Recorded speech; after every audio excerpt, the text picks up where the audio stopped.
Steven Fernando, Cal of Sports. We're here with Edgar Jasso. Tell me, man, you're here. You got a fighter coming up on Next Generation tomorrow. No, yeah, tomorrow, Friday. Lupita, right? Lupita Medina. Yeah. It's gonna be her second fight. She already made her pro debut in Mexico in Mazatlan. Did really well, so we're looking forward to a good performance tomorrow.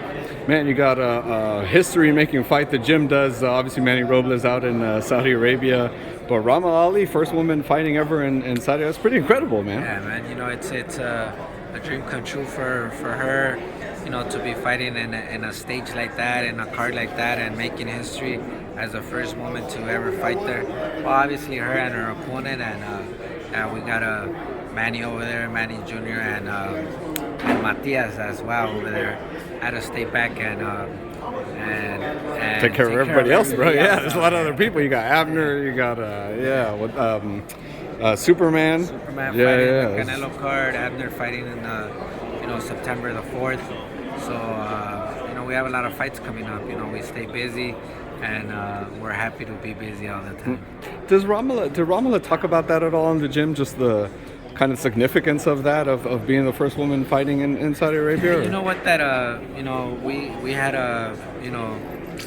had a little bit of a word after she fought in the UK that it was gonna be something, but they had to clear it with all the people out there in Saudi Arabia. And yeah, man, she was excited to get the news as she's a big ambassador of women boxing right now, and everything that she does. She comes from Somalia. She was a refugee, so she's got a big story behind her, man. And I think all of that is gonna pay off on Saturday. That's awesome, man. It's a great story. Man, let's talk about the main event. Usyk, Joshua 2. Robert Garcia's, like in the Joshua camp now. That's kind of a new component with this. But Usyk, his country's going through war. He's a very determined dude. He's mentally very tough. I mean, I don't know. Can you lean one way or the other on this one? You know what? I just see it in different ways, right?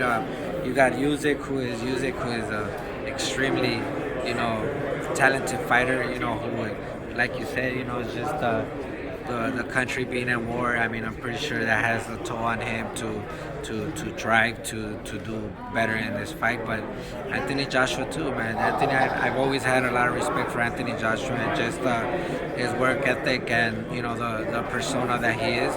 And now with Robert in his camp, let's see what the difference is in it. But obviously, does he have a chance to win? Of course he does. I think it's a 50-50 fight. I mean, let the best man win. I think it's going to be a great fight.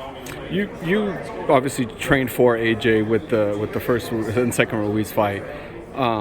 The aggression from Andy is what ended up winning the fight, right? He was being aggressive and basically when AJ got aggressive, Andy would kind of match his aggression and get the better of it. I think it was just a little bit of everything. I think it was, like I said in the beginning of, when we started training camp for AJ, the difference was going to be in, Andy is very fast in his feet, very fast in his hand, and he's explosive, and when he gets in there, he throws 3, 4, 5, 6 punch combinations, and I think that was something that worked very well in that fight.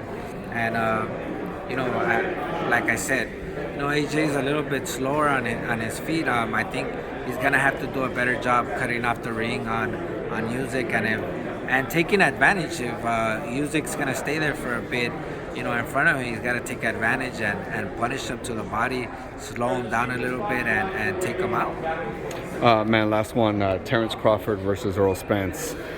We've talked about it before. So I know kind of where you stand as far as 50-50. It's a really close fight. Is Terence better left-handed or right-handed, would you say? You know what? That's what it's intriguing. It's just that he can fight as a left-hander. What I've very liked about Terence Crawford always is he's an adjuster. He adjusts to everyone. And I think he's gonna come in there and try confuse Spence. But the thing I love about Spence is that body work, man. He's you know, he invests a lot of time in that body. So, you know, and they both got power. I mean, it's meant for a great fight. Man, it's really, Bernard Hopkins told me that he feels he favors Crawford because he's seen Crawford have to adjust in the ring, and he said he hasn't seen Spence adjust. But Sean Porter told me, he's like, well, Spence kind of made an adjustment like with Mikey, right? Like first he started boxing, he realized, hey, this is working, and that's an adjustment of not trying to like run somebody over. It's like, all right, let me adjust, let me keep going with what's happening. Would you agree with that? That maybe Terence is better at adjusting than Spence, or is it maybe we just don't see it as it's not as apparent with Spence? The thing is this. I think that I think there's one thing that has worked for Spence, and he's capitalized on it.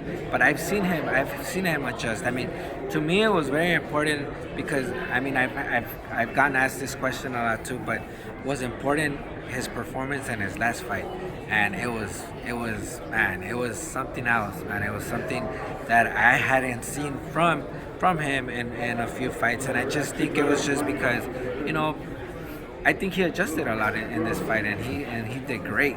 So I think a lot of people in boxing thought, wow, let's see what with everything that went on, with his jaw, with the accident, see what was going to be the outcome of him, the way he was going to look, and I think he shut everybody up, man. And I think, like I said, it's meant for a great fight, man. They're both great fighters. I think they're at the top level right now, and I let the best man win. For sure. Estrella, tell the fans where they can follow you, brother. El.estrellita01, Instagram, on Twitter, that's all I have. There it is. Appreciate it, brother. Thank you.